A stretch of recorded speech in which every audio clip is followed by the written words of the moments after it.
on recent happenings in public universities and the way forward. As you all know, a number of public universities have in the recent past sent students home after the students protested problems they are facing in those universities. Students of Kenyatta University, Moi University, Masinde Muliro University, and several others have been affected by these arbitrary university closures. Some of the problems the students are raising are genuine, and we know that university administrations take ages to respond to concerns facing students. We also know that in nearly all public universities in Kenya, the vice chancellors are now looking for quick ways to get money to pay KRA and other government bodies like NSSF and NHIF in terms of mandatory statutory deductions. We are all aware that recently KRA slapped public universities with a total of 9.3 billion that universities owed the taxman. This money has accumulated over the years as universities fail to remit pay as you earn, and other deductions. Now universities are deliberately creating conditions which will make students to go on strike, then slapping students with huge fines as a precondition for resuming their studies. Student leaders from a number of public universities have informed me that some vice chancellors are going as far as hiring goons and destroying university properties, which they then use as a justification to close down the university and to send students home. These universities are charging between 5,000 to 10,000 Kenya shillings as a fine for the strikes, claiming that students damaged university properties. I have called this press conference to first and foremost condemn in the strongest terms possible these criminal and immoral actions by vice chancellors of public universities. Vice chancellors must look for other ways to raise funds to pay KRA, NHIF, NSSF, and any other pending bills they have accrued over the years.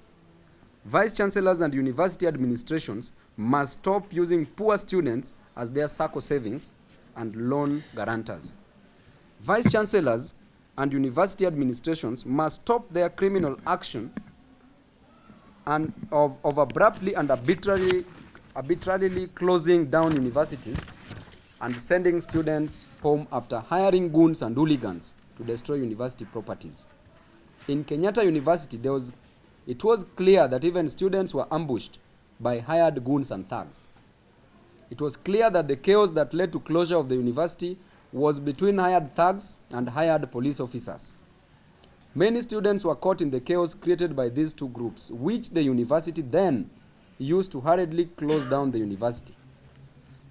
You all saw a first-year student desperately contacting the mother to send him bus fare.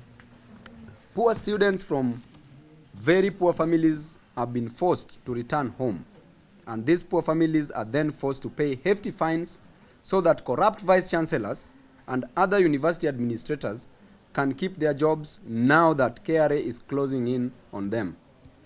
In Masinde Muliro University, I have been informed that students to pay hefty fines.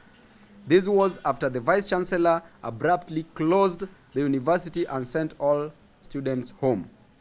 At Moi University, student leaders have been hurriedly expelled without being heard, and the university is demanding hefty fines as a condition for resuming students. Vice chancellors are committing criminal acts. Vice chancellors are manufacturing strikes in public universities and then penalizing students. This must stop. This must be stopped. I want to invite the DCI to investigate these matters. I want to appeal to Professor George Albert Magora Omore to ensure that universities are not fundraising to pay KRA using students. That is what is happening right now, and he must stop it. I want to challenge you, members of the press, to follow up on this matter. You also have relatives and siblings in public universities, and this injustice affects everyone. I have developed a new strategy to deal with vice chancellors. I will make a big announcement soon. Corrupt vice chancellors must be disarmed and comrades armed. Lastly, as a result of the constant frustrations experienced by the comrades, we have decided to form a body called the Central Organization of Students' Unions, COSU, that will protect the inherent rights of students as enshrined in the apex of the law, the Constitution 2010. Long live comrades. And an injury to one comrade is an injury to all. An injury to the vice chancellors is an injury to Satan. Thank you. Number 2, yes. Maybe you respond to claims that oncoming by-election. What will be your reaction to this? Thank you.